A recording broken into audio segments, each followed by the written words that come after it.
500 gram margarin, 250 gram buttercup. Okey, cairkan dulu bahan ni. Bila dah cair macam ni, boleh masukkan susu pekat 1 tin setengah. Okey, tambahkan lagi setengah tin ya.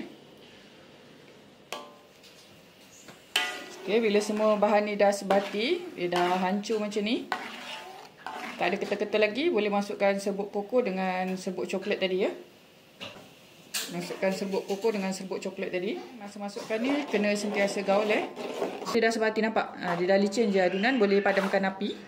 Okey, Cik Okey akan masukkan adunan ni ke dalam biskut Mary. Okey.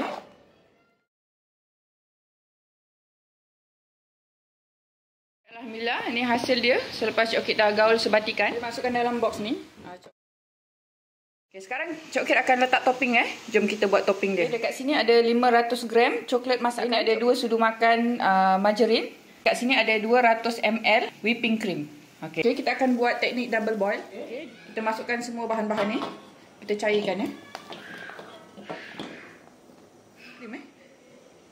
200 gram. Okey, masa panas-panas ni Cik Okey terus tuang dekat kek batik tu.